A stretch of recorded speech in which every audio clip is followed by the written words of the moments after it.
प्रशांत जी का धन्यवाद देता हूं कि आप एक गांधी हैं, दूसरे गांधी हैं। आप बिहार को बदलने के लिए आए हैं। मिथिला पीछे नहीं रहेगा, मिथिला अहम रोल निभाएगा और पटना की शहर जमी पर मिथिला किसी से आगे जरूर होगा। मिथिला क्षेत्र उसी का तो राजनीति कर रहे हैं आप, हिंदू मुस्लिम करवा के राजनीति कर रहे हैं। मर तो रहा है आम जनता इसमें उलझ के मर रहा। नेता कहां कोई फंसता है, कहां बड़ा लीडर फंसता है? वो तो अपना रोटी सेक रहा है, अपने बेटा को, अपने बेटा बेटी, अपने दामाद को सेट कर रहा है लोग। यहां तो आवाम लड़ रहा है हिंदू मुस्लिम के चक्कर में, लेकिन अब नहीं लड़ने वाला है।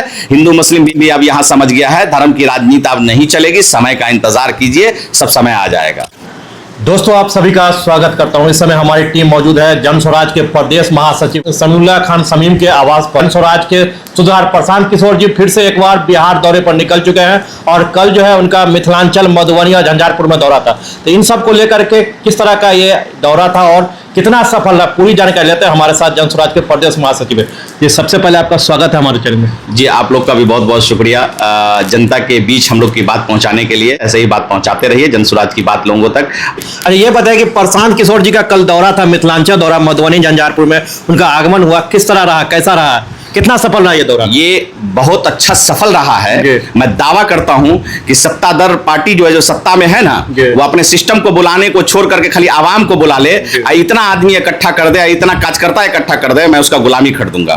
फिर से मैं जन स्वराज को छोड़ के उनके साथ आ जाऊंगा। ये कभी नहीं हो सकता है और उनके अंदर वो क्षमता नहीं है। ये जन स्वराज की बात और विचारधारा लोगों को पसंद आ रहा है, इसलिए प्रोग्राम सक्सेस हुआ। और इस प्रोग्राम सक्सेस करने में हमारे लीडर, हमारे कार्यकर्ता का अहम रोल है। मैं झंझारपुर के जिला कमेटी, प्रखंड कमेटी, पंचायत कमेटी और क्षेत्रीय कमेटी और प्रदेश कमेटी को साधुवाद और धन्यवाद देता हूं कि सभी लोगों ने मिल करके इस प्रोग्राम को सक्सेस किया। उसी तरह मधुबनी में भी, मधुबनी लोकसभा में भी, मधुबनी के जिला संगठन, प्रखंड संगठन, पंचायत संगठन, क्षेत्रीय संगठन और प्रदेश संगठन को साधुवाद देता हूं, मुबारकबाद देता हूं कि सभी लोगों ने बढ़ चढ़ के हिस्सा लिया और आयोजन को बड़ा सफल किया। और मैं इसके लिए कोटि कोटि मिथिला के लोगों की तरफ से प्रशांत जी का धन्यवाद देता हूं कि आप एक गांधी हैं, दूसरे गांधी हैं। आप बिहार को बदलने के लिए आए हैं। मिथिला पीछे नहीं रहेगा, मिथिला अहम रोल निभाएगा और पटना की शहर जमी पर मिथिला किसी से आगे जरूर होगा। मिथिला क्षेत्र, दरभंगा, मधुबनी, झंझारपुर। ये प्रशांत किशोर जी अपने कार्यकर्ता साथ में जितने भी उनके चाहने वाले, क्या कुछ मूल मंत्र देकर गए हैं इस बार? मूल मंत्र यही देके गए हैं कि काम कैसे करना है, कैसे बदलना है, आपका हक कैसे लेना है, आपको आपके अधिकार क्या है, यही तो बता के गए हैं। यही जनता को बताना है, यही कार्यकर्ता को और लीडर को बता के गए हैं कि आपको काम ऐसे करना है कि जनता को बताना है कि आपका अधिकार यह है और आपको अधिकार लेना है और ऐसे लेना है। मैं नहीं दिलाऊंगा, आप अपने आप को लो। जन स्वराज आपकी पार्टी है, जन स्वराज आप हैं और जन स्वराज किसी व्यक्तिगत लोगों की पार्टी नहीं है। ठीक है, बनाना, सूत्रधार होना वो एक अलग मैटर है, जिम्मा कोई ना कोई तो उठाता है। तो एक बेटा बिहार का माइकालाल प्रशांत किशोर जी, दूसरा गांधी ने बीड़ा उठाया है, इसलिए भगवान उनको और अल्लाह सेहत से रखे, लंबी उम्र दे। इसी तरह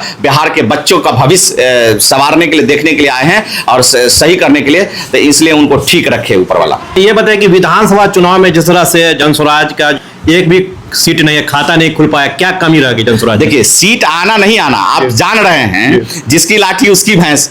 तो सिस्टम उनके हाथ में, चुनाव आयोग उनके हाथ में, धन बल उनके हाथ में।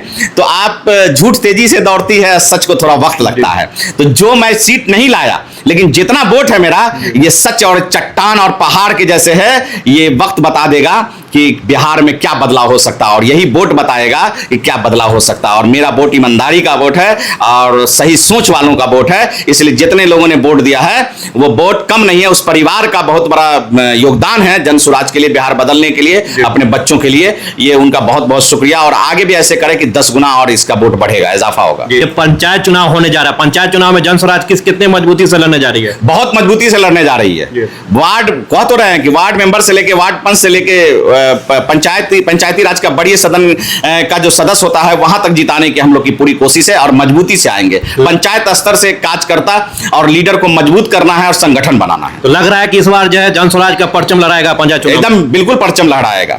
अगर दम है किसी पार्टी में तो पार्टी बेसिस पर चुनाव लड़ा के देख ले। मैं तो तैयार हूं, मेरी जन स्वराज तो तैयार है कि पार्टी से चुनाव कराई जाए। क्यों डर रहे हो? आओ, पंचायत चुनाव में पार्टी से मैं तो तैयार हूं लड़ाने के लिए। ये बांकीपुर में उपचुनाव होने जा रहा है, तो प्रशांत किशोर जी का बयान आया कि जनस्वराज वहां पर मजबूती से लड़ेगी, तो क्या लग रहा है जीत होगी? एकदम जनस्वराज की जीत होगी और मिथिला का अहम रोल होगा। मिथिला के यहाँ के एक एक कार्यकर्ता लीडर वहां जाके बैठेंगे और एक एक आदमी को बताएंगे कि भाई आप जनस्वराज को वोट कीजिए, और वहां की जनता भी चाह रही है बदलाव हो। इस बार इतिहास रचेगा और वहां का रिकॉर्ड टूटेगा और जनस्वराज जीतेगा। पूर्व में बहुत सारी पार्टी से जुड़े थे, पता चला है कि कांग्रेस में भी जुड़े थे, राजद में भी थे, जदयू में थे। ऐसी क्या खास बात जनस्वराज में लगी कि आपने इसको ज्वाइन किया? आपको बार बार बता रहे हैं कि जनस्वराज की आइडियोलॉजी, जनस्वराज की जो विचार है कि आवाम को ठीक करना, जनता को सुखाना, तो हम लोग का मेरा हदीस भी कहता है, कुरान भी कहता है कि आप जिस जगह पे है अल्लाह आपसे सवाल पूछेगा कि आपको इस लायक बनाया था तो आपने क्या किया समाज के लिए, आवाम के लिए। और तो मैं वही के लिए काम कर रहा हूं कि अपनी सुख सुविधा को छोड़ के आवाम अच्छा कैसे हो, आवाम की सुंदरता कैसे हो, आवाम पंचायत कैसे ठीक हो, ब्लॉक कैसे ठीक हो, करप्शन कैसे खत्म हो और ईमानदारी की राज कैसे चले, उसके लिए सारी चीज को छोड़ करके जनस्वराज की विचारधारा को सुन करके मैं जनस्वराज में आया हूं और जनस्वराज में मजबूती से काम कर रहा हूं और करता रहूंगा। कहीं ना कहीं आपने अपनी अंतरात्मा की आवाज को सुनी? बिल्कुल सुना जी।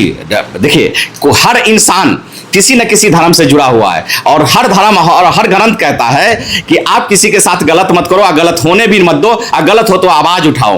तो हमारी भी धर्म कहता है यही चीज। तो इसीलिए मैं अपने धर्म को देखते हुए भी और इंसानियत को देखते हुए भी, अल्लाह ने इंसान को सबसे खूबसूरत चीज पैदा किया है, तो इंसानियत के नाते मैं इस चीजों के लिए बीड़ा उठाया हूं और प्रसाद जी के कंधे से कंधे मिला के चलने के लिए तैयार हूं, समाज को बदलने के लिए। कुछ अपना राजनीतिक संघर्ष बनाए, कितने दिनों से जुड़े हुए हैं राजनीतिक में और राजनीति के साथ 25 साल से है। 25 साल से समाज के बीच में हूँ, समाज के लिए काम कर रहा हूँ। समाज ने मुझे जिता करके जनप्रतिनिधि भी बना के भेजा। मैं कई चुनाव और कई समिति का मेंबर भी रहा हूँ डिफरेंट टाइप से, और अनुभव अच्छा है। और अनुभव है तभी पता चला कि आप जिला परिषद सदस्य भी रह चुके हैं। बिल्कुल रह चुका हूँ, क्योंकि हेडक्वार्टर से जिला परिषद का सदस्य रहा हूँ, जबकि यहाँ कोई कास्ट की वोट की बात नहीं है। यहाँ सब जाति का लोग हमको वोट दे करके जिताए थे और सब जाति के लिए खड़ा हूं और सब जाति आज भी मुझे मानती है और चाहती है। मैं सब जाति के बीच में काम करता हूं और कोई भेदभाव नहीं रखता हूं और आगे भी नहीं रखूंगा। हमारा अंतिम सवाल आज क्या है कि अभी जो है आने वाले समय में हमारा जो है बकरीद पर्व भी होने वाला है, तो आप जनस्वराज के सभी चाहने वाले और अपने सभी कार्यकर्ता से क्या कुछ कहेंगे? किस तरह से पर्व मनाए कि अमन शांति बना रहे देश में? पर्व का मतलब ही है अमन शांति और खुशी खुर्रम से मनाए, और इसमें बात विवाद की बात नहीं होती है किसी त्योहार में। अगर कोई बात विवाद लाते हैं तो बेकार है। ये खुशी खुर्रम की चीजें मैं पूरे देशवासियों को इस अवसर पर बधाई देता हूं और कहता हूं कि सब मिलजुल के मनाएं और सबका त्योहार सब एक दूसरे मिल के मनाएं। यही हिंदुस्तान की संस्कृति है। इसी को तो बिगाड़ा जा रहा है, अब नहीं बिगड़ेगा। अच्छा, अभी एक सवाल उठ रहा है गाय को लेकर के, गाय को राष्ट्रीय पशु घोषित करने को लेकर, इसमें आपका क्या विचार है? देखिए, विचार यही है, समझने की कॉमन सेंस की बात है, आप भी समझ सकते हैं। जिस गाय पे आप लड़ा रहे हो हिंदू मुस्लिम करवा के, आप तो बीफ का निर्यात करते हो। आप बीफ का, आपका जितना भी स्लाइटर हाउस है सब उन्हीं लोगों का है, उन्हीं के लीडर का है। आप के हाथ में सत्ता है, आप राज्यसभा में हो, आप लोकसभा में हो, बहुमत में हो, क्यों नहीं ऐसा बिल ला दे देते हो? मुसलमान का हर बिल को पास करते हो, 3 तलाक पे बिल ले आते हो, वक्फ बोर्ड पे बिल ले आते हो, खाली मुसलमान पे बिल ले आते हो। एक बार गाय पे भी बिल ले आकर के गाय को राष्ट्रीय पशु घोषित कर दो। सभी लोगों का मांग है, मैं वेलकम करता हूं। आपके हाथ में सारा चीज है, कर दो, क्या दिक्कत है? तो लग रहा है कि गाय को राष्ट्रीय पशु घोषित करने के नाम पर जो सरकार बैकफुट पर आ गई है। एकदम आएगी ही, वो तो बेवकूफ बना रही है लोगों को ना। अब हम लोग तो समर्थन कर रहे हैं कि आप बनाओ, राष्ट्रीय पशु घोषित करो। क्यों नहीं कर रहे हो आप? करना चाहिए। आप क्यों लड़वा रहे हो आवाम को? झुट्ठों का गाय और इसके अरे जानवर जानवर है, जानवर का तरीका है। किसी भी जानवर को किसे बनाया गया है, कौन कहां क्या कहेगा, ये प्राकृतिक सब कुछ बन के आया है पृथ्वी पर। किसी को किसी से कोई आपत्ति नहीं, किसी को किसी से अपना अपना सबका जुड़ाव है किसी चीज से।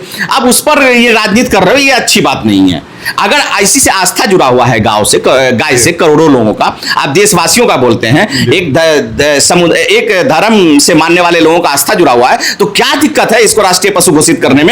इसको बंद कर दीजिए, बैन कर दीजिए ना, क्या दिक्कत है? क्यों उसके आस्था से खिलवाड़ कर रहे हैं? नहीं करनी चाहिए उसके आस्था से खिलवाड़। हम साथ हैं, ये मेरा देश है, ये संविधान कहती है, संविधान को मानते हैं। संविधान अगर कहती है तो लाओ कानून और इसको बैन कर दो और बंद करो गाय का गौ कसी को और राष्ट्रीय पशु घोषित कर दो। क्या दिक्कत है भाई?